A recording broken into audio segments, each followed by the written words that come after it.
Good morning students. आज का हमारा टॉपिक रहेगा statement in lieu of prospects, यानी कि स्थानापन्न पर विवरण।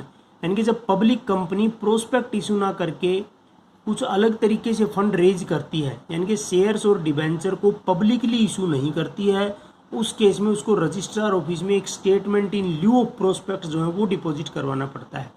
तो स्टेटमेंट इन ल्यू कौन सी कंपनी बनाएगी? पब्लिक कंपनी, जिसको पब्लिक से पैसा नहीं चाहिए, वो कंपनी भाई statement in lieu of prospect जो है इशू करेगी, रजिस्ट्रार के पास उसको डिपॉजिट करवाएगी। तो statement in lieu of prospects is that document which is prepaid in place of prospects. तो ये कैसा डॉक्यूमेंट है? ये वो डॉक्यूमेंट है जिसको प्रोस्पेक्ट्स के स्थान पर हम प्रेजेंट करते हैं। किसके सामने? रजिस्ट्रार के सामने।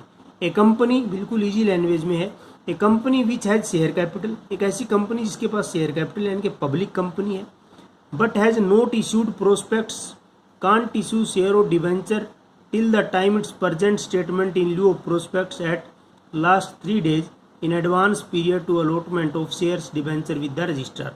कह रहा है वो कंपनी जो प्रोस्पेक्ट इशू नहीं करती है तो उसको रजिस्ट्रार के पास एक स्टेटमेंट इन ल्यू प्रेजेंट करना होता है, उसके बाद ही वो शेयर और डिबेंचर जो है वो अलॉट कर सकती है जिन लोगों ने प्राइवेट प्लेसमेंट करी है, क्योंकि पब्लिक को तो कर ही नहीं रही इस केस में। तो आगे है कंडीशंस क्या है जब स्टेटमेंट इन ल्यू इशू करते हैं। पहला, when a company with share capital has not issued any prospects, जब कोई शेयर कैपिटल वाली कंपनी कोई भी पर विवरण या प्रोस्पेक्ट्स इशू नहीं करती, उस कंडीशन में। दूसरा, when a private company has been converted into public company, यानी कि प्राइवेट कंपनी इशू नहीं करती नॉर्मल, लेकिन जब वो पब्लिक कंपनी में कन्वर्ट हो जाती है तब उसको देना होता है रजिस्ट्रार को। If the whole capital of a company is received automatically, कह रहा है जब कंपनी की सारी पूंजी अपने आप रिसीव हो जाए, उसको पब्लिक को इन्वाइट ही ना करना पड़े, उस केस में। A company which does not issue its share debenture to public initially but want to do it afterward, कह रहा है शुरुआत में एक कंपनी जो है वो पब्लिक को अपने शेयर्स या डिवेंचर इशू नहीं करना चाहती लेकिन बाद में चाहती है, तो वो भी स्टेटमेंट इन ल्यू देगी रजिस्ट्रार को। तो ये इस तरह का था। When a company has sold its share और debenture to a person such as underwriter, कोई बेच दे, who will sell them to the general, वो आगे फिर जनरल पब्लिक को अपने लेवल पे बेचेगा, ठेका दे दिया उसको इशारा, तो उस केस में भी स्टेटमेंट इन ल्यू चलेगा क्योंकि कंपनी डायरेक्ट डील नहीं कर रही है। उसके बाद आता है कि इसके कंटेंट क्या होंगे, स्टेटमेंट इन ल्यू में होगा तो जो चीज़ें हमने प्रोस्पेक्ट्स में पढ़ी थी वो सारी चीज़ें इसमें होती हैं, जैसे कि अमाउंट ऑफ प्रीलिमिनरी एक्सपेंसेस की प्रारंभिक व्यय कौन से हुए, शुरुआत के जो एग्रीमेंट करे कंपनी ने, वो डॉक्यूमेंट छपवाया है, उसके ऊपर क्या एक्सपेंसेस हुआ वो amount, information about share capital, कितनी शेयर कैपिटल है, शेयर्स के टाइप वगैरह वो सारी चीज़ें। फिर है detail of consideration of assets purchase, जो भी असेट्स परचेज करी हैं उसके बदले में क्या दिए हैं, शेयर दिए हैं, डिबेंचर्स दिए हैं, क्या कैश दिया है, वो सारी डिटेल्स होंगी इसके अंदर। Information about director and managers and detail of their remuneration, director कौन कौन लोग हैं, मैनेजर्स कौन है, उनके रेम्यूनरेशन के बारे में उनकी डिटेल्स, रेम्यूनरेशन मतलब भुगतान उनको कैसे किया जाएगा, कितना किया जाएगा।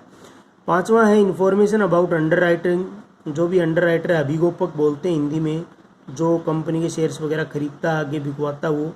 Name and address of the auditors, auditor कई बार बता चुके हैं, आ चुका है, जो अकाउंट्स की जांच पड़ताल करते हैं उन आदमियों को, जो सीए वगैरह होते हैं normally. Detail of interest of directors and other parties in assets of the company, amount and date of redemption of redeemable preference share.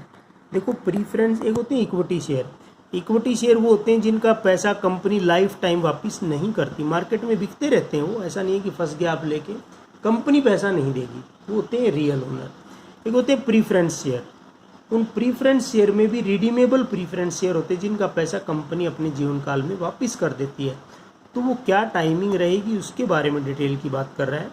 फिर है डिटेल ऑफ इम्पोर्टेंट कॉन्ट्रैक्ट, जो भी महत्वपूर्ण एग्रीमेंट्स किए हैं उनका नेचर कैसा रहा है वो सारी चीज़ें।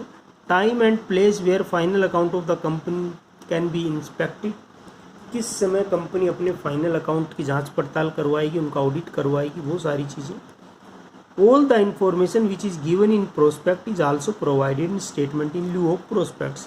कह रहे सारी वो महत्वपूर्ण सूचनाएं जो कि प्रोस्पेक्ट्स में होती हैं वो सारी इसमें देनी पड़ती हैं।